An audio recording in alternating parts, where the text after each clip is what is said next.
mencegah terjadinya keracunan pangan dan penyakit akibat pangan. Lanjut ya. Nah, ini rantai makanan. Jadi ada suatu rangkaian pangan sejak dari ditanam, dibibitkan, bertumbuh, terus dirubah menjadi produksi bahan pangan, dipanen, di gudang, disimpan ya, terus dipasarkan, didistribusikan, diolah menjadi makanan sampai disajikan. Itu rantai makanan. Nah, setiap titiknya tentunya berpotensi terjadi pencemaran, sehingga perlu perhatian khusus. Dalam menangani ini tentunya tidak bisa hanya pihak kesehatan sendiri atau pihak restoran sendiri. Ini dibutuhkan kerjasama lintas sektoral. Contoh, agar produk pangan itu menjadi baik, produk ternak yang diawasi itu tentu pakannya, makanannya. Kita tahu sekarang ini zamannya karbitan ya.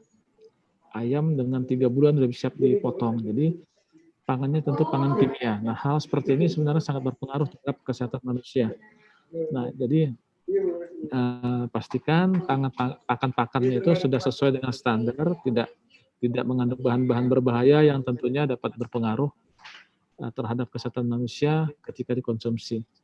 Terus rumah potong hewannya, pastikan juga karena hewan-hewan yang dipotong harus segera didistribusikan untuk dipasarkan. Terus untuk ikan, perairannya harus bebas dari polusi. Pernah dengar kasus, mungkin kemarin Pak Rozi sudah cerita kasusnya Teluk Minamata. Ya, yang salah bukan ikannya, tapi karena ikan yang menjadi penyebab langsung kepada manusia yang mengkonsumsi, akhirnya terjadilah kasus Minamata, kerusakan genetika pada manusia di sana. Ya, padahal awal mulanya adalah airnya sudah tercemar oleh merkuri. Lanjut sebentar. Nah, ini lajur. Jadi tadi rantai ini lajurnya. Jadi perjalanan makanan atau pangan dalam rangkaian proses pengolahan makanannya. Dan pada saat diolah itu titik-titik apa aja, tahapannya apa aja. Setiap tahapannya ditemukan titik kritis yang harus dikendalikan dengan baik. Nah, inilah dikenal dengan HACCP. Ya, teman-teman yang sudah usahanya menerapkan HACCP tentu ngerti ini. Nah, adapun titik-titik yang harus dikendalikan meliputi prinsip-prinsip hygiene itu, ada penerimaan, ada pencucian, ada perendaman, ada peracikan, ada pemasakan, ada pengwadahan, dan ada penyajian. Oke. Nah, pada dasarnya ada prinsipnya. Prinsip hygiene sanitasi pangan itu adalah suatu upaya pengendalian. Apa sih yang dikendalikan? Tentunya kemarin sudah dimulai ya. Ada tempat atau bangunan, yaitu tempat di mana teman-teman mengolah makanan. Kalau di tempat-tempat kerja, teman-teman berarti ini adalah dapur. Peralatan, apapun yang teman-teman gunakan untuk mengolah makanan dari mentah menjadi matang dan disajikan ke customer. Entah itu pisau, entah itu talenan, entah itu piring, entah itu gelas, semua alat yang digunakan. Orang, siapa orangnya? Ya teman-teman sendiri, selaku penjamah makanan yang mengolah makanan dari mentah menjadi makanan siap saji. Terakhir, keempat, bahan makanannya. Bahan makanannya harus memenuhi syarat kesehatan, memenuhi standar baku mutu makanan yang baik, ya, baik secara visual ataupun secara kandungan, baik mikrobiologi ataupun kimia. Oke, inilah tahapan hygiene sanitasi pangan. Jadi kalau ditanya ada berapa prinsip? 1, 2, 3, 4, 5, 6. Ada 6 prinsip hygiene sanitasi pangan. Pertama adalah pemilihan pangan. Kedua, penyimpanan bahan pangan. Ketiga, pengolahan si bahan pangan. Keempat, penyimpanan makanan matang setelah diolah tadi. Kelima, pengangkutannya atau distribusi makanan tadi. Terakhir adalah penyajian ke meja customer makanan yang telah matang tadi. Pertama, pemilihan pangan. Ya, pemilihan bahan pangan. Apa sih yang harus kita perhatikan dalam memilih bahan pangan? Nah, ini beberapa contoh. Untuk bahan pangan mentah, tentunya seperti daging, susu, telur, ini harus dalam keadaan baik, segar, tidak rusak, atau berubah bentuk, warna, dan rasa. Ya, kelihatannya secara visual ya bahwa ini, wah ini masih bagus. Wah susunya kok warnanya sudah ke kuning-kuningan, ke abu-abuan, berarti sudah tidak bagus lagi gitu ya. Untuk jenis tepung dan biji-bijian, harus dalam keadaan baik, tidak berubah warna, tidak berjamur, ya. Karena biasanya tepung kalau berjamur kelihatan di atasnya. Untuk bahan pangan berfermentasi atau bentuk sejenis ragi juga harus dipastikan tidak berubah warna serta tidak ada noda-noda atau jamur. Berarti kalau udah ada kayak abu-abu hitam di atas adonan tuh biasanya itu jamur. Tentunya tercium aroma fermentasinya, ya. Kayak apa ya? Kayak tape itu kan keciuman banget tuh fermentasinya.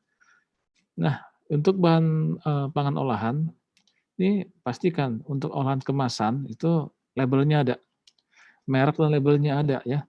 Terdaftarnya di mana? Biasanya di Kementerian Kesehatan atau Badan POM, ya. Tentu pastikan kemasan tidak rusak, pastikan kemasan tidak kembung. Kenapa? Karena kembung ini tentunya di dalam telah terjadi apa ya? Reaksi oleh Clostridium botulinum. Nanti kita lihat. Dan tentunya pastikan belum kadaluarsa. Ini yang suka kita kelewat, tapi ini biasanya di rumah tangga ya, untuk teman-teman di tempat kerja. Saya rasa tentunya sudah punya alur atau step penerimaan bahan pangan sebelum pada saat loading dock sebelum masuk ke dapur untuk diolah. Sedangkan untuk bahan pangan olahan non kemasan, pastikan dia tidak basi, tidak busuk, tidak rusak, warna tidak berubah dan tentunya tidak berjamur.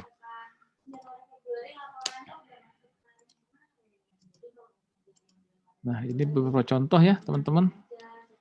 Ada kasus daging ayam, ya, kira-kira.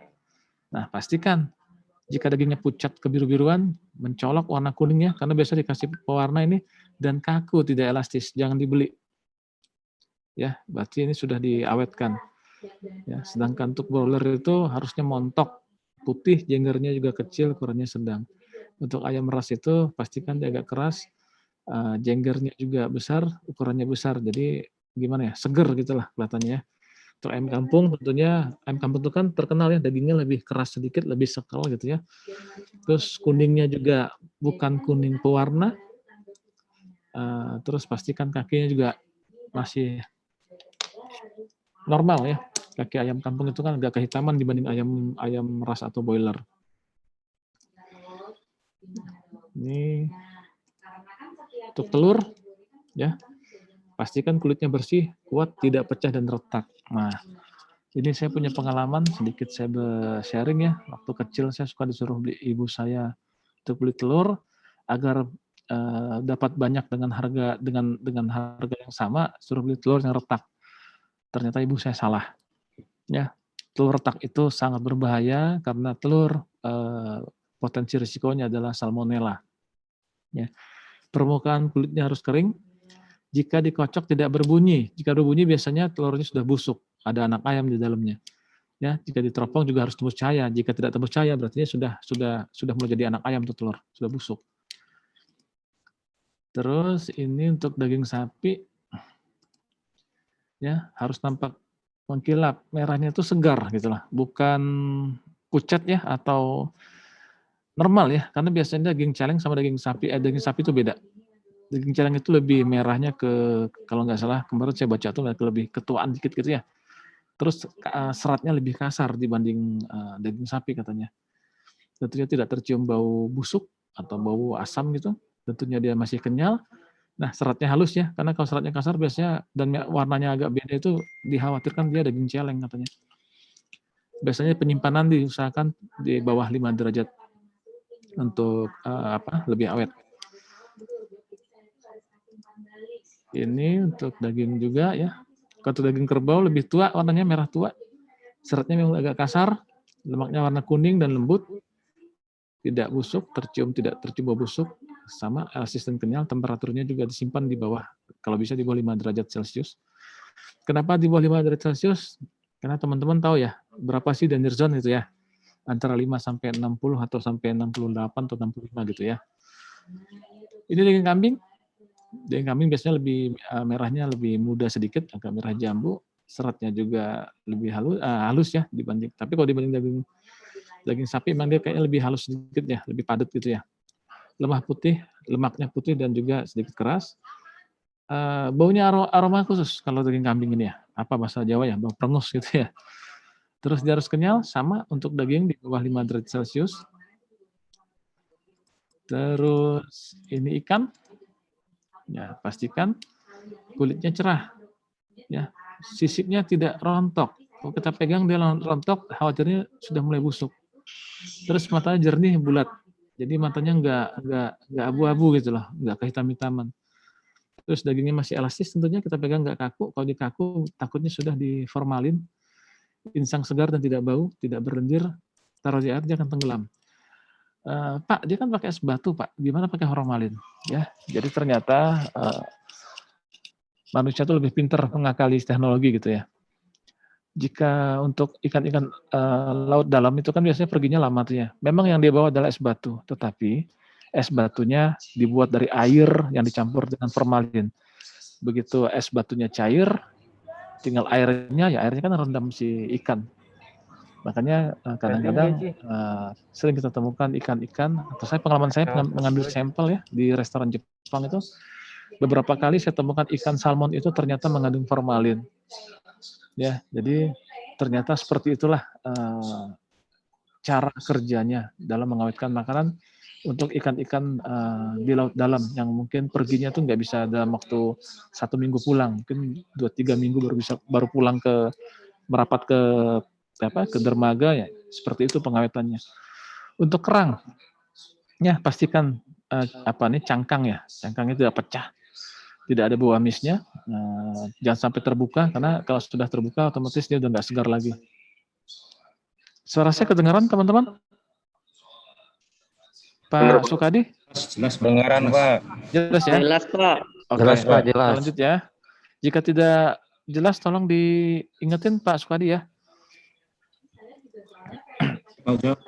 Oke, ini untuk kemasan yang terbuka, pastikan jangan beli misalkan tepung atau beras yang kemasannya sudah terbuka ya, karena tentunya pengaruh dari tempat penyimpanan sangat besar terhadap kualitas. Kelihatannya sepele, tetapi kelembapan lantai, ruangan itu sangat bisa mempengaruhi kualitas bahan yang disimpan. Nah, tadi saya bilang jangan beli yang kembung, pastikan label, ada daftar BPOM-nya, kadaluarsanya, tanggal baik digunakannya, tanggal kadaluarsa ya, tanggal produksinya biasanya ada, komposisinya, cek kemasan ya, pastikan tidak kembung, cek visual, kita lihat secara kasat mata, kita lihat oke, ini normal bentuknya, silahkan dibeli, pastikan label tadi sudah tidak expire ya, terdaftar juga. Untuk makanan kaleng biasanya terutama susu, hati-hati. Nah, prinsip kedua adalah penyimpanan bahan pangan. Pastikan penyimpanan terhindar dari kemungkinan kontaminasi bakteri, vektor pembawa penyakit, dan hewan lainnya bahan berbahaya dan racun. Tahu vektor ya? Kemarin sudah belajar ya, vektor. Ini vektor ya, ada tikus, kecoa, dan lalat. Bahan pangannya diterima juga, atau yang dibeli lebih awal digunakan lebih dulu. Jadi prinsip penyimpanannya adalah FIFO. First in, first out. Dan FIFO, first expired date, first out. Jadi barang masuk bukan masuk paling ujung, tetapi harus masuk paling dekat dengan pintu keluar. Ya, jadi tidak akan terjadi misalkan barangnya masuk tanggal 1, barang masuk tanggal 2, tanggal 3, yang kepake tanggal 3, tanggal 4 masuk, taruh tempat tanggal 3, tanggal 4 yang kepake, tanggal 2, tanggal 1 nggak kepake sama sekali. Jangan ya, prinsipnya FIFO dan FIFO. Tempat penyimpanan harus bersih dan tertutup sehingga terhindar dari faktor penyakit. Ya, tertutup sehingga tidak dapat atau tidak mudah dihinggapi oleh lalat, kecoa, apalagi tikus.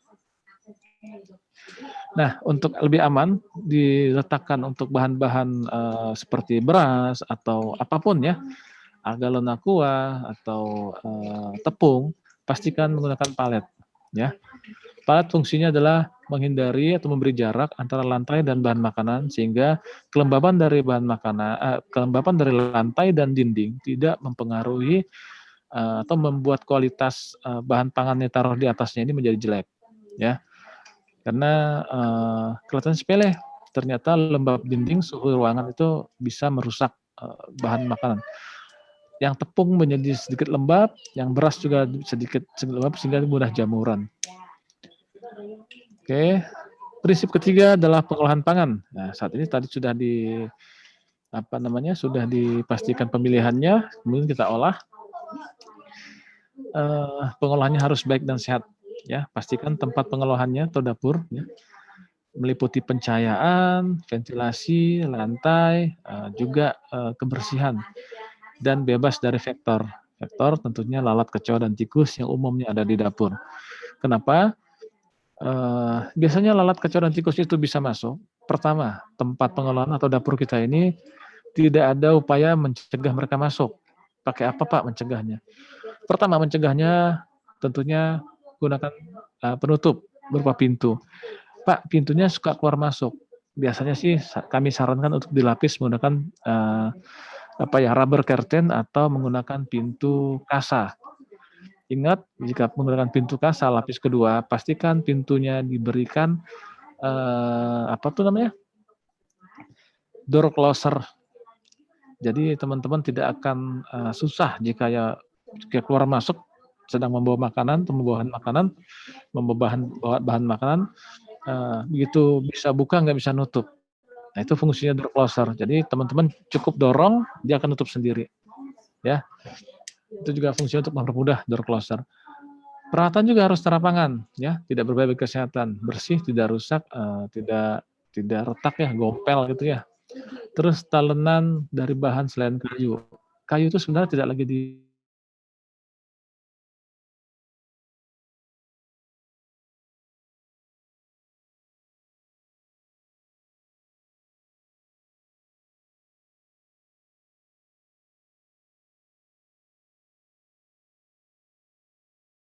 makanan.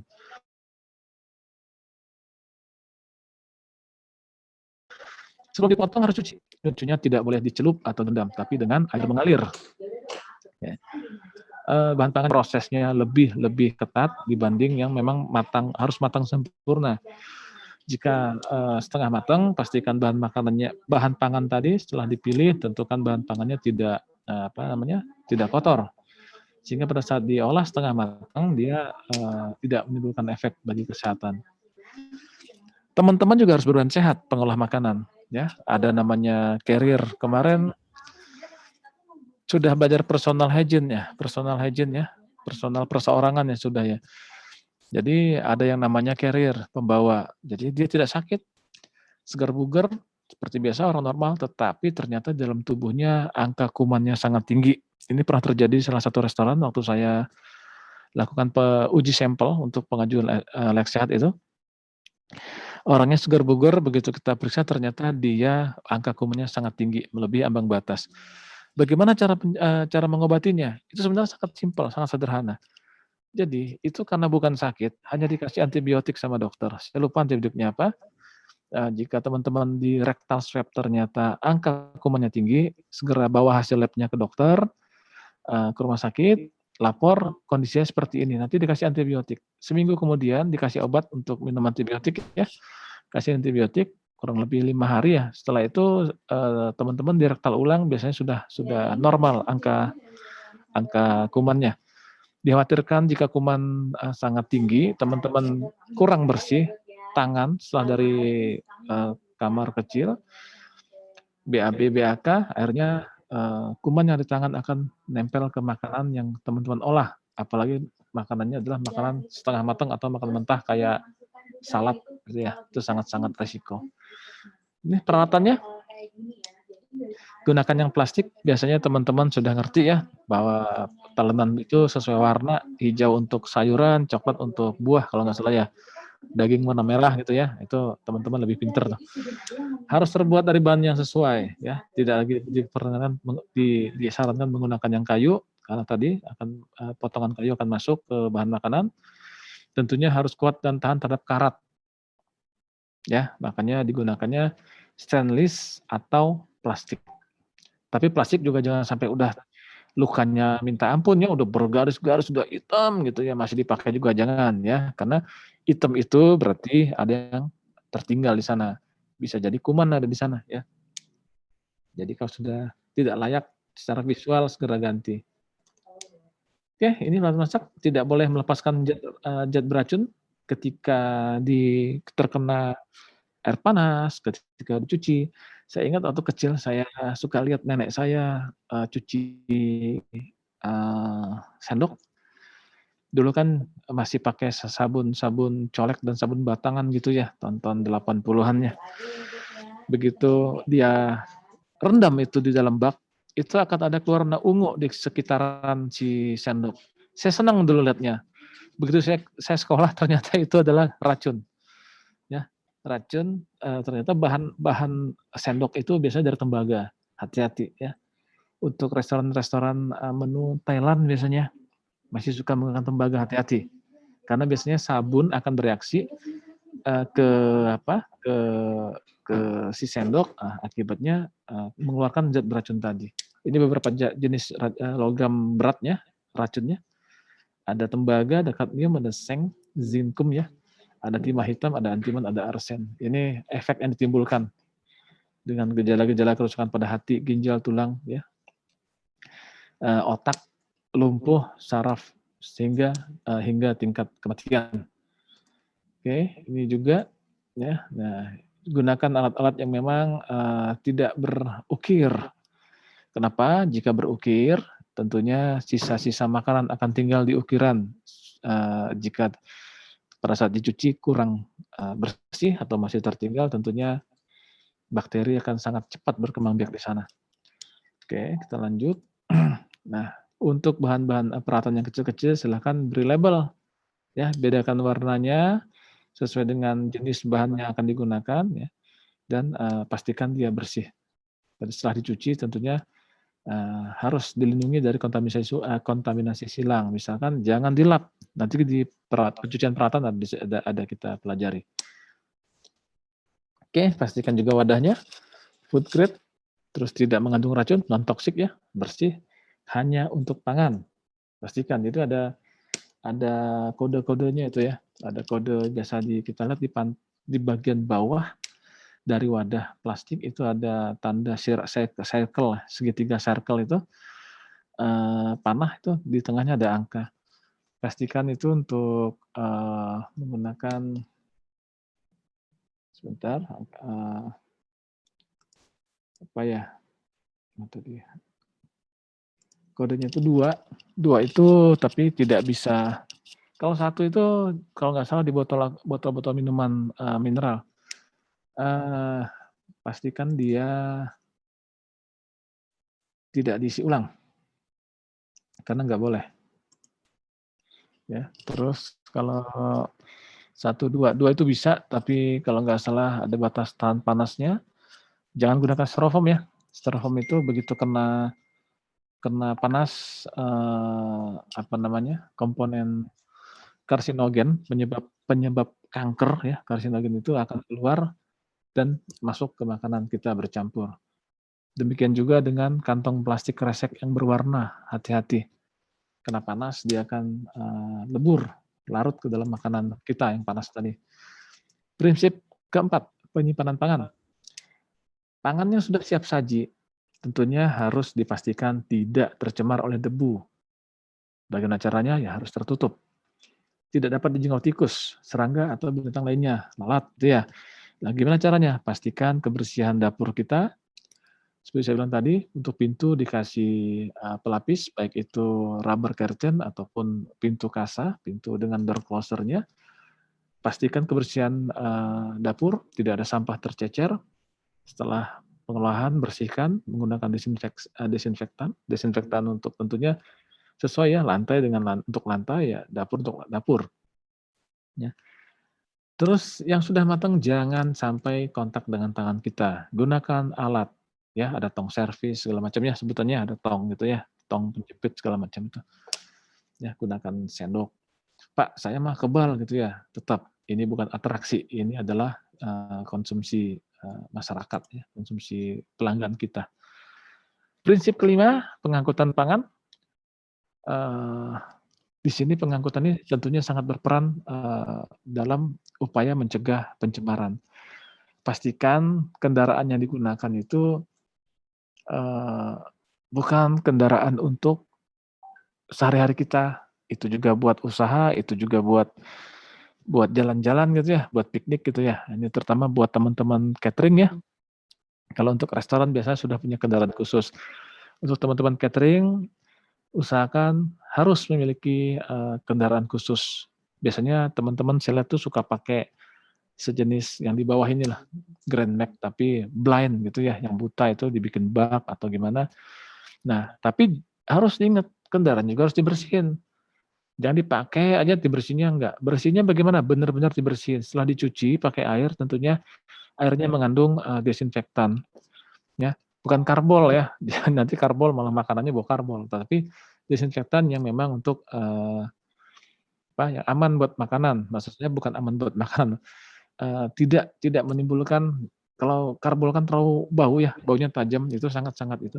Pastikan setelah dibersihkan itu, dicuci, ya dibersihkan, bilasnya dengan baik, dengan bersih. Jadi kalau masih ada sisa kotoran, misalkan sisa makanan tumpah di situ atau aroma, tentunya lalat, kecoa akan datang. Pas lagi diparkir ya mereka masuk, ya. Pencemaran pangan matang lebih berisiko dibanding pada bahan pangan, ya jelas, karena setelah diolah bercampur beberapa jenis bumbu, entah itu santan, entah itu bumbu lainnya. Jadi, selain kondisi pencemaran dari luar, kondisi pangan matangnya sendiri itu memang punya risiko untuk misalkan, masa masa setelah dimasak itu, setelah matang itu hanya bisa dikonsumsi dalam jangka waktu sekian jam. Ya, itu jadi akan berpacu dengan waktu antara si pangan matangnya sendiri dengan bagaimana cara mendistribusikannya dengan aman, ya.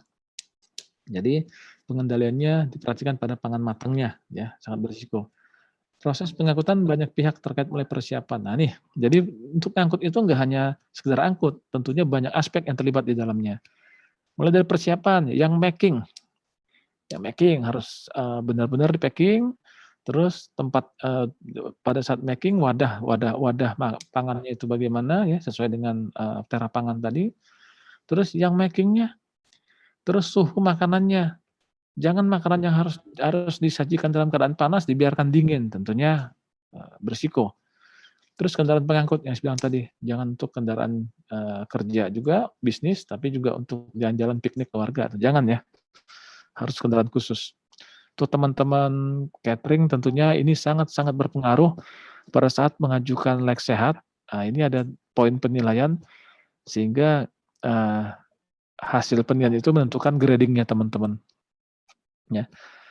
Nah, pada saat pengangkutan biasanya pencemarannya bisa berubah fisik, mikroba, ataupun kimia. Fisik itu tentunya tadi pada saat, sisa-sisa kotoran atau sampah di dalam, mobil box kita masih ada sehingga bisa mencemari, makanan yang kita bawa. Nah, karena tadi ada kotoran, tentunya biasanya akan ada kuman atau bakteri. Terus bisa juga dari kimia, jika kendaraan yang kita gunakan itu tadinya diangkut selain untuk ngangkut makanan ya, misalkan ngangkut pupuk juga atau ngangkut karena misalkan, punya usahanya pertanian juga ya, entah ngangkut pupuk, entah ngangkut barang-barang yang lain lah ya, bisa secara kimia juga. Untuk mengurangi sumber pencemaran tentunya ya, ini tadi saya bilang tidak dipakai untuk keperluan lain, pastikan selalu dalam keadaan bersih ya. Pada saat, menyusun atau ngangkut jangan jangan ditumpuk-tumpuk, jangan pakai kaki segala macamnya. Apalagi, kurang padat nih, box-nya kurang, diinjak-injak lagi, dipadetin, jangan. Karena kan kondisi packing rusak sangat berpengaruh terhadap, kualitas di dalam. Kebuka dikit, nanti kena udara, rusak makanannya, tercemar makanannya, ya. Terus kendaraannya harus dengan konstruksi higienis dan berpendingin, ya. Usahakan dia punya pendingin, jadi, makanan akan, selalu aman di dalam. Nah, prinsip terakhir, penyajian pangan yang harus diperhatikan, tempat penyajiannya, ya, harus bersih, termasuk tadi wadah-wadahnya. Waktu penyajiannya, pastikan makanan yang memang harus dikonsumsi dalam 4 jam atau lebih cepat, atau bisa lebih lama, itu dibedakan penanganannya, ya, penyajiannya. Makanya biasa kalau untuk kasus restoran itu jarang terjadi, kecuali penggunaan bahan-bahan pangan yang sudah expired. Kasus-kasus komplain terhadap keracunan pangan itu banyak terjadi di restoran karena penggunaan bahan pangan yang expired, ingat teman-teman ya. Nah, tapi untuk kasus karena makanannya sendiri kalau normal itu jarang sekali terjadi. Kenapa? Masuk restoran, duduk, dikasih daftar menu, pesen, dimasak, masih berasap sudah datang di meja customer. Ya, jadi penyajian memang memenuhi syarat kesehatan di atas minimal 60 derajat Celcius itu disaji dan disantap oleh customer. Nah, yang paling resiko itu biasanya di teman-teman catering. Karena dari masak, dari diolah, terus didistribusikan dan disantap itu waktunya sangat lama. Untuk itu, biasanya kita sarankan untuk teman-teman catering di box-nya tulis, segera santap maksimal 2 jam atau 3 jam setelah Anda terima, gitu loh, ya. Jadi untuk mengingatkan juga customer, karena gini, biasa untuk acara-acara kenduri atau acara-acara selamatan, sayang dimakan di tempat, dibawa pulang, "Ah, masih kenyang, nanti malam aja makannya." Itu pernah terjadi ya. Saya waktu itu 2 kali nanganin kasus seperti itu.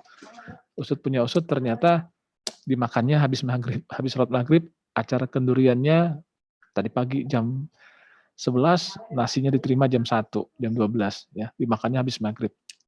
Karena di sini tidak boleh lebih dari 4 jam harusnya. Jadi kalau untuk aman jangan terus 4 jam, 3 jam setelah diterima gitu ya. Kita udah hitung waktu, distribusinya juga.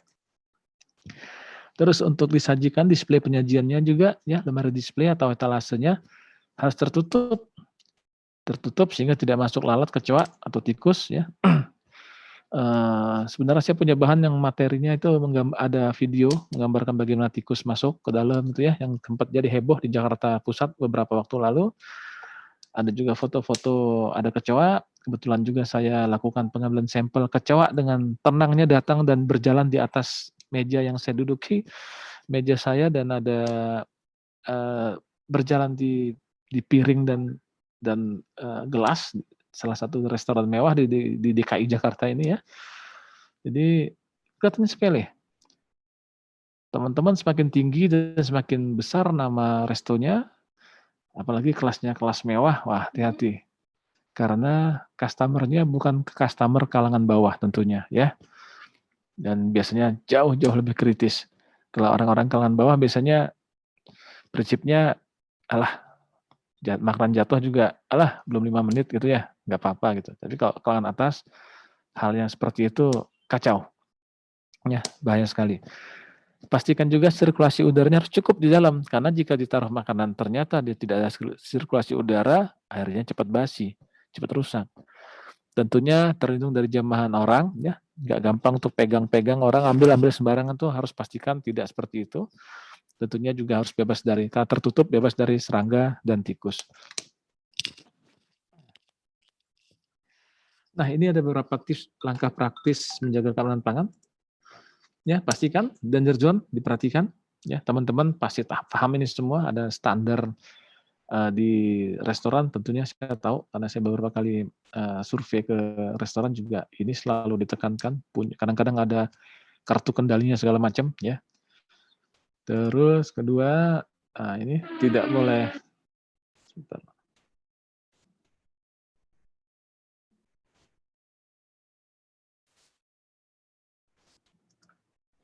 Nih, eee, yang sudah matang jangan sampai 3 hari, karena kalau kami sendiri di kesehatan, itu hanya boleh maksimal 2 kali 24 jam, itu pun sebagai bank sampel. Jadi teman-teman yang dengan resto menunya beresiko, maksud saya gini, setengah matang kah, seperti salad kah, seperti steak kah gitu ya, atau bahan-bahan, protein tinggi, sebaiknya teman-teman ambil 250 gram, masukkan kantong plastik atau tempat wadah yang bagus, yang bersih ya, dibekukan di freezer. 2 kali 24 jam tanpa tidak ada komplain dari customer, silahkan dibuang. Nah, itu menunjukkan bahwa makanan tidak boleh sampai lebih dari 3 hari, maksimal itu hanya boleh 2 hari di dalam, dibekukan, disimpan. Jika ragu ya buang aja. Untuk makanan yang mudah rusak, itu segera masuk, ya. Paling lama tuh 2 jam setelah dia matang, itu harus sudah masuk ke kulkas untuk didinginkan, ya. Jadi jangan lebih 2 jam baru masukin, kalau sampai 3 jam, 4 jam baru masuk itu biasanya sudah rusak, kualitasnya sudah berubah, baru kita masukin tuh, percuma, kumannya sudah ada di dalam. Oke, cuci semua peralatan, yang digunakan, di dapur itu, baik dari telenan, pisau, piring, wajan, spatula, segala macam, pastikan cucinya juga dengan larutan desinfektan. Desinfektan itu biasanya klorin sih bahan utamanya ya. Atau biasa teman-teman sebutnya tuh cairan sanitasi gitu. Kalau saya tanya, ini apa nih? Cucinya gimana? Ini Pak, habis cuci ini kita kasih rendam ulang menggunakan cairan sanitasi. Biasanya teman-teman bilangnya cairan sanitasi. Tapi ingat, ikuti petunjuk penggunaannya.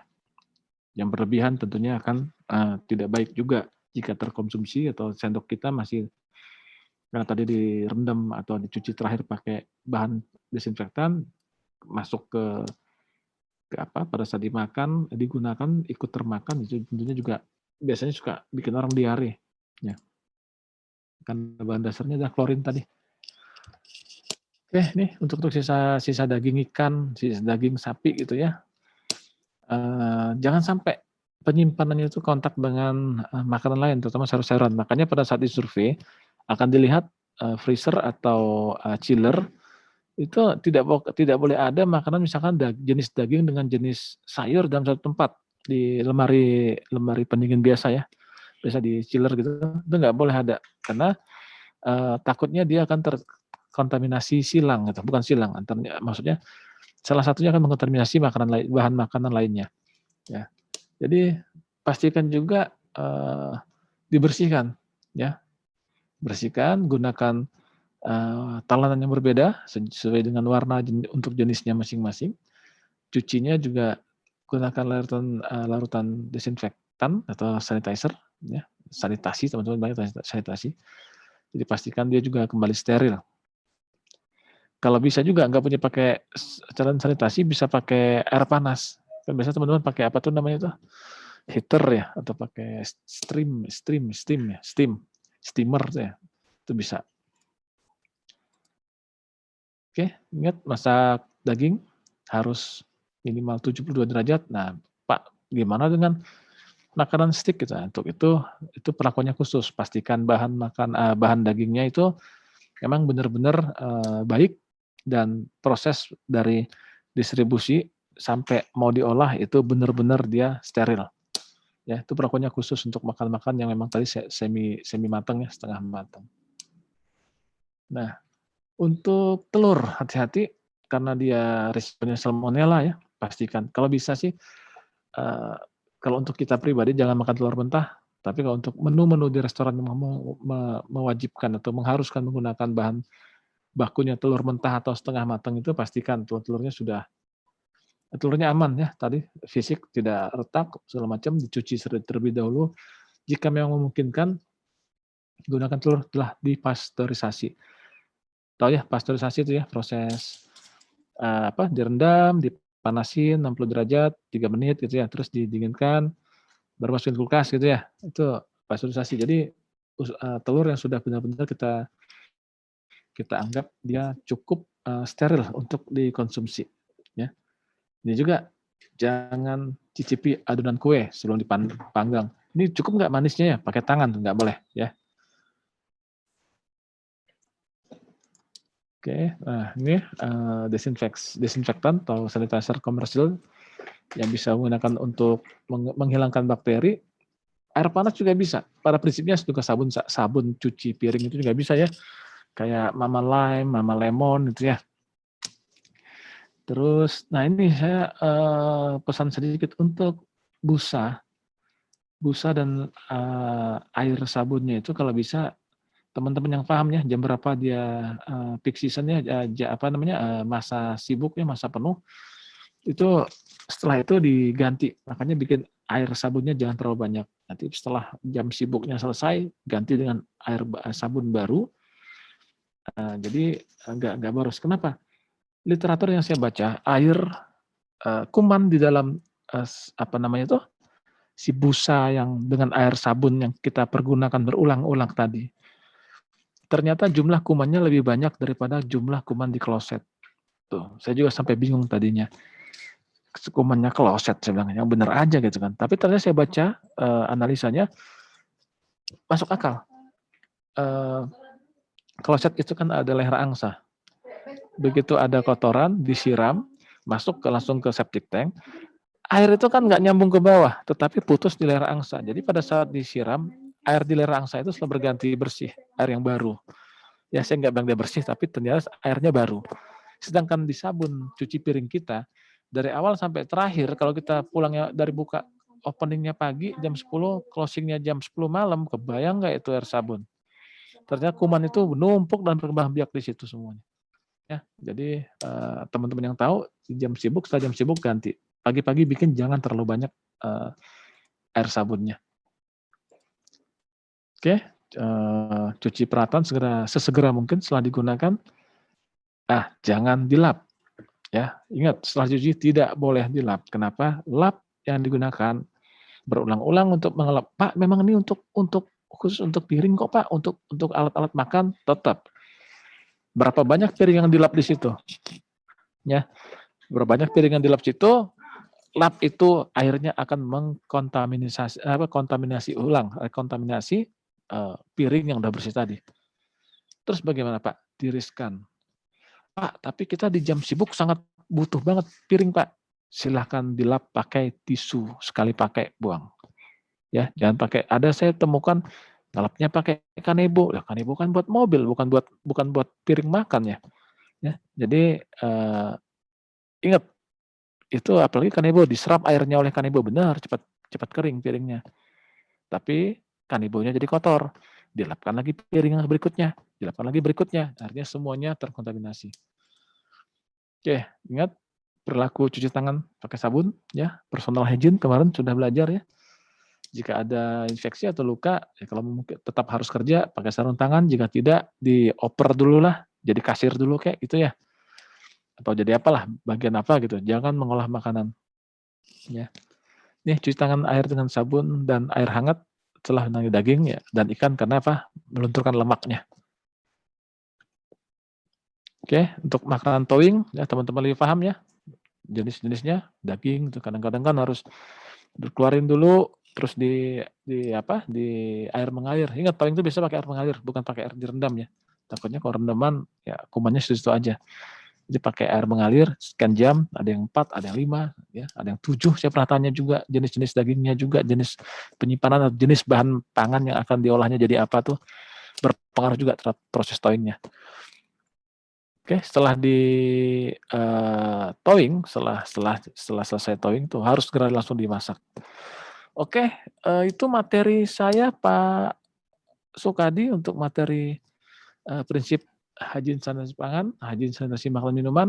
Ingat ada 6 prinsip. Oke, untuk selanjutnya saya kembalikan ke Pak Sukadi.